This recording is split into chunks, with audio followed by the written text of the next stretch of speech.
I recently wrote a blog post on my site, sujanpatel.com, on how to grow your blog from 0 to 100 visitors, 100,000 visitors. 100 wouldn't be anything. That should be nothing. We should just start over. Yeah, it's just...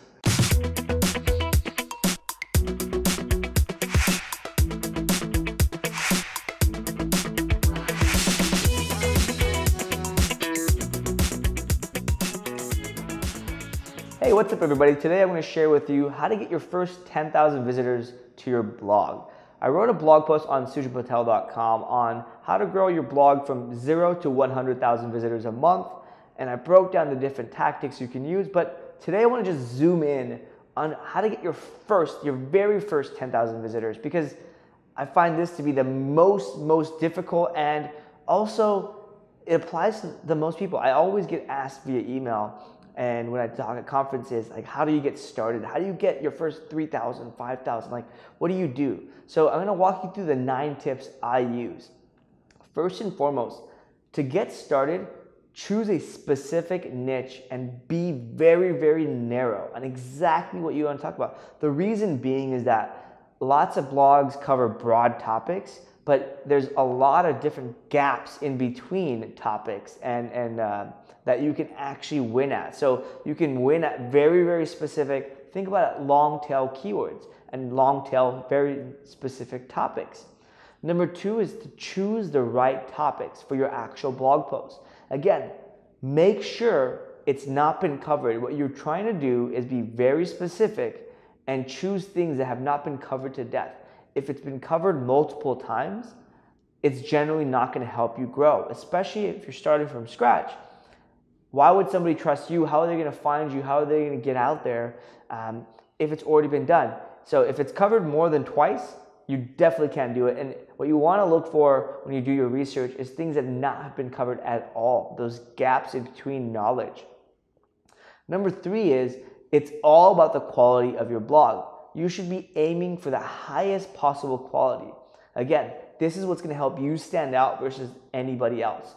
Long gone are the days of 800 words, even 1,500 words these days. And it isn't all just about the word count. It's about how you present that information. If you have a topic that's always been presented in a very serious way, maybe you talk about it in a lighthearted way, in a funny way.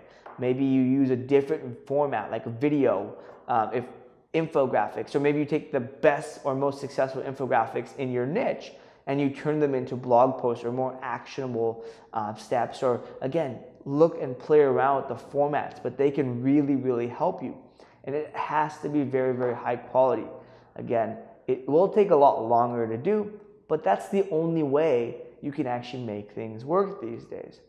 Number 4 is optimize your blog posts for maximum visibility in the search engines. This means optimize the meta description, the title, and remember, you can do old school SEO tactics, like the title can be different, the page title can be different than the blog post. So you want to make sure you include keywords and everything you can on the SEO front, on page SEO front, in your actual blog post. And Cognitive SEO has a really new awesome tool that can actually help you analyze your actual copy. So plug and copy and paste that into the content analyzer and Cognitive SEO's tool, and it'll tell you how relevant or things you can improve upon in the actual meat of your blog post to better rank.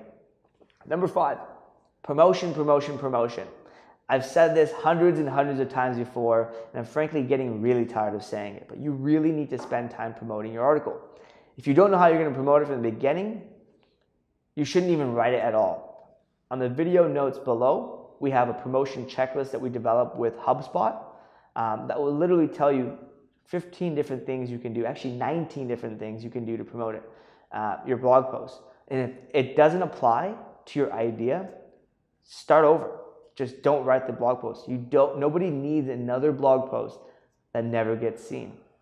And remember, most people's blogs, most people's websites actually get traffic from a handful of blog posts. Like my personal blog, sujanpatel.com, there's like 3 articles there that generate about 80% of that traffic. So you really want the big hits, the big wins. Number 6 is to start building your email list as soon as possible, yesterday.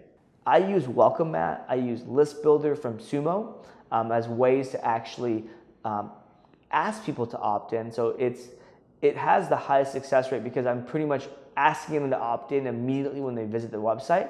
I remove it from mobile, so that way most people on mobile don't have a bad experience because they have a shorter lifespan on a blog because they're on a mobile device, and it's really already hard to read a long form content on a mobile device. Number 7, feature industry influencers. Think about the people who are the leaders in the space, the movers and the shakers, and you can do the same thing with tools and simply let them know. Now, this tactic has been used and abused, but it does still work. The only way it works, though, is if you make it easy on the influencer, if you make the tool look good. Now, I'm not saying have a review that makes the tool look good if it doesn't deserve it, but choose the tools that are the leaders, the ones that are good.